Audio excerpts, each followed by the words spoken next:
Esta es una grabación en estudios, digamos, de una charla que di en vivo hace un par de semanas, que no pude grabar en esa oportunidad. Y además hubo un problema técnico y mucha gente no pudo ingresar a la reunión.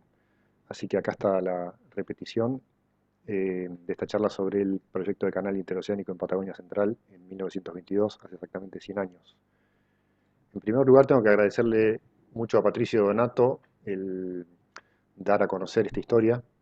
Si no hubiera sido por él, tal vez hubiera permanecido oculta mucho tiempo más. Patricio encontró la punta del ovillo, como dice él, eh, y publicó en el 2020 un artículo en la revista Todo es Historia, que es el que se ve ahí el fragmento. Poco tiempo después lo dio a conocer en su blog Bahía Sin Fondo. Acá fue donde lo encontré yo. Lo vinculé con una noticia que había escuchado, que había leído tiempo atrás en una publicación de un periódico de la localidad de Las Heras, que lamentablemente no tengo copia acá. Eh, bueno, Patricio nos contaba que él,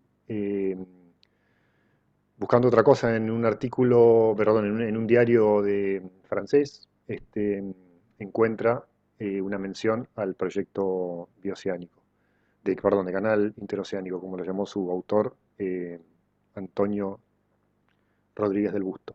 Bueno, este artículo original en el año 23 tenía un pequeño mapita, equivocado, de hecho, pero bueno, esto fue lo que permitió a Patricio indagar un poco más y dar con la publicación en sí, que es de 1922, sobre este proyecto o idea o sueño o incluso delirio, porque es lo que vamos a analizar un poco a continuación, que es de alguna manera la factibilidad técnica de un proyecto tan ambicioso. Eh, Seguimos por acá. Perdón.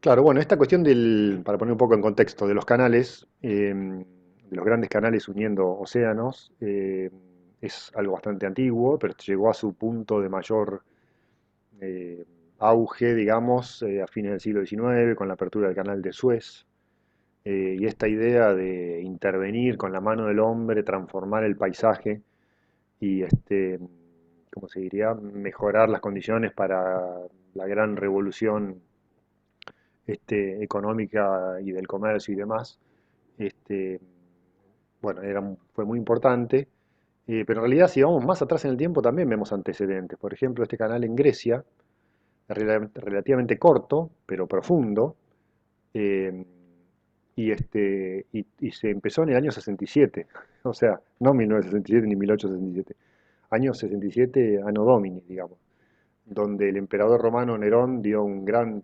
piquetazo y una gran palada, y así dio inicio a las obras que tardarían más de 1000 años en concluirse, por supuesto, este, por gente que vino después. Pero bueno, este es el canal que estaba en la foto, que bueno, por supuesto quedó muy chico y tiene solamente fines turísticos, ¿no? La cuestión es que, bueno, el tema de los canales, hay muchos, si buscan en internet, van a ver muchos en Europa, en Francia, por ejemplo, hay uno que conecta el Mediterráneo con el Atlántico.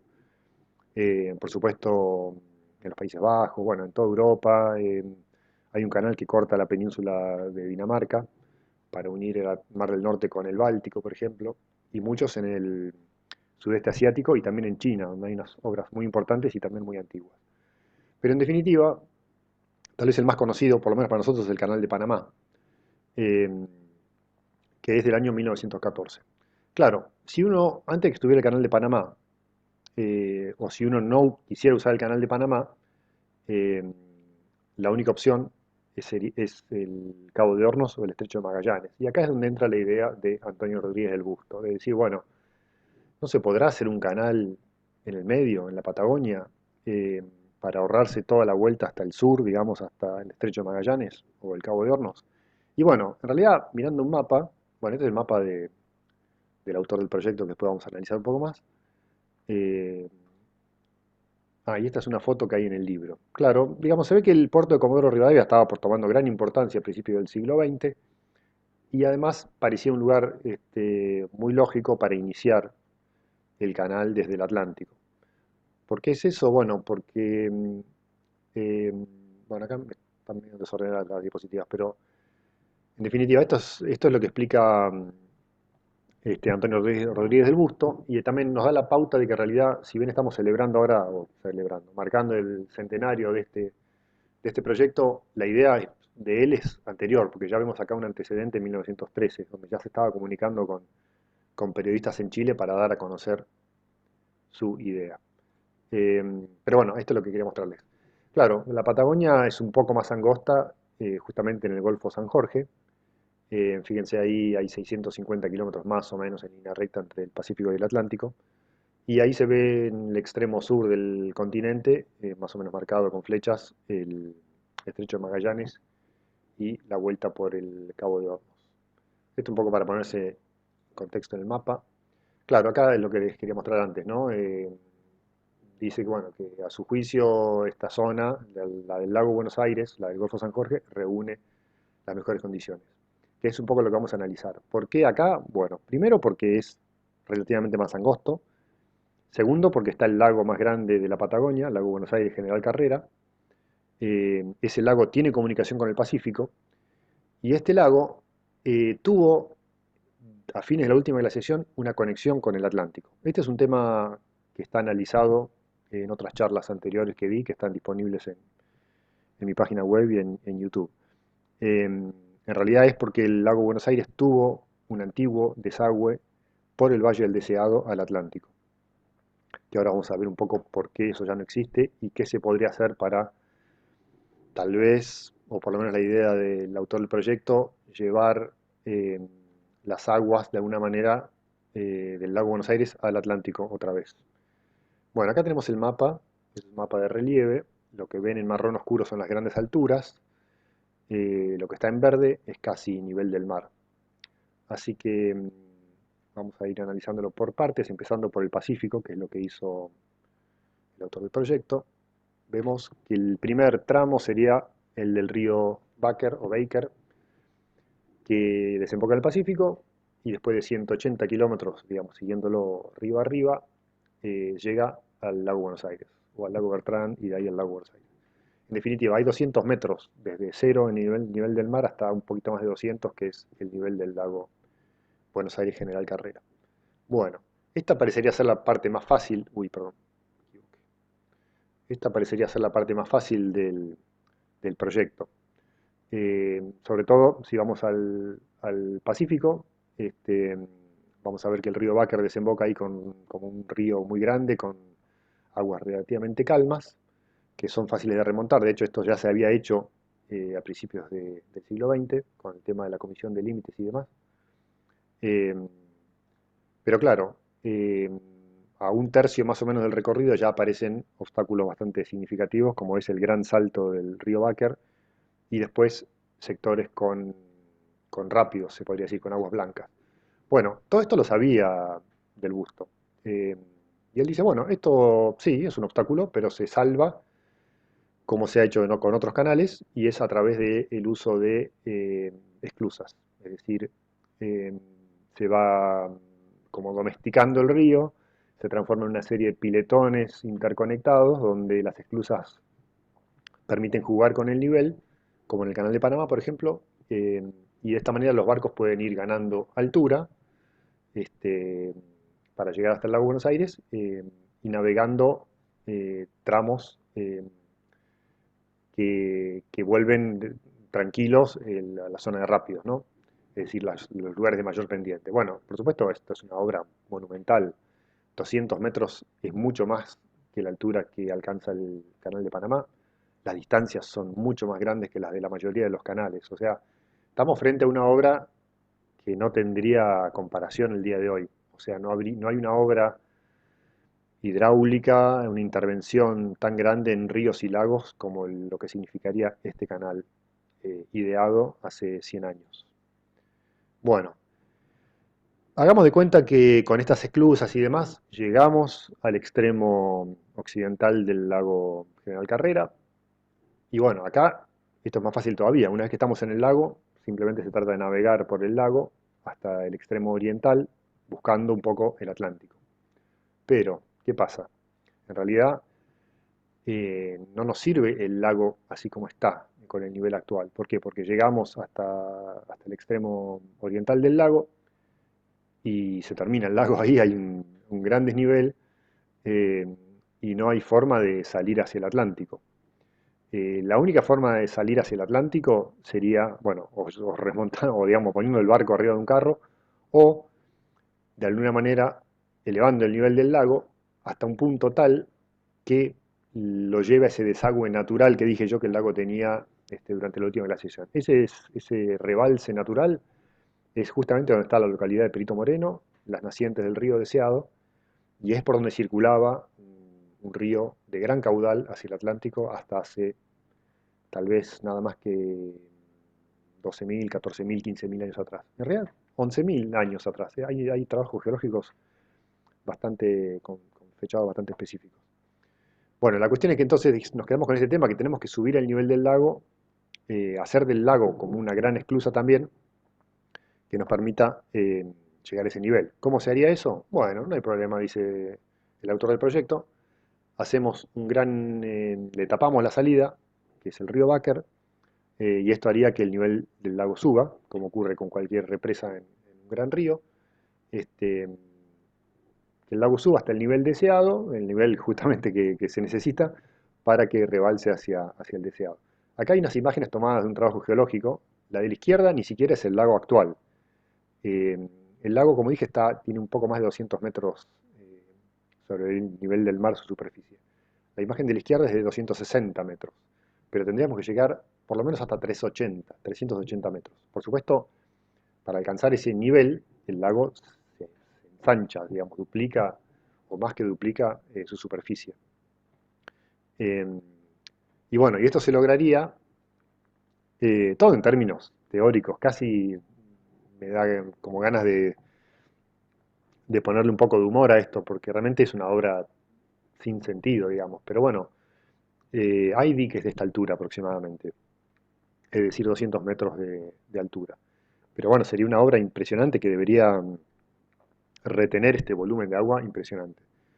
Eh, es decir, que el dique se haría tal vez en el lugar donde ahora está el puente de la carretera austral, de donde desagua el lago General Carrera, que es la imagen que se da arriba, un puente colgante muy lindo, cerca de Puerto Tranquilo, esas zonas, los que fueron, los que conocen, y reemplazar ese puente por un gran dique como el que se ve a la derecha. Bueno, estudiando un poco muy por arriba los números, sacando unas cuentas que no estoy muy seguro que estarán bien, pero claro, el lago no se llena sino más. Según mis cálculos, por lo menos se tardaría 15 años en llenarlo. Eh, y eso sería, digamos, cerrando completamente la salida del río Baker, cosa que también es inadmisible, digamos, de alguna manera habría que dejar agua corriendo. Bueno, en realidad es una obra que no tendría, creo, comparación. Eh, o sea, estamos hablando de unos tiempos, bueno, muy importantes para hacer la obra y para llenar el embalse. Y por supuesto, ¿cuál es la consecuencia más importante de esto? La más obvia es que los antiguos quedaría bajo agua, Perito Moreno sería arrasado, quedaría en el cauce de un enorme río. Todos los pueblos de la ribera del lago, en Chile, que son como media docena, desde Puerto Murta, Puerto Tranquilo, Guadal, Bertrán y demás, quedarían bajo agua, se perdería un montón de tierra productiva.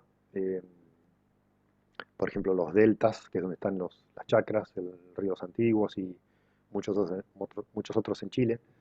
Así que, bueno, la consecuencia sería de gran impacto en el paisaje y en el ambiente, ¿no? Porque los grandes espejos de agua modifican el clima y demás.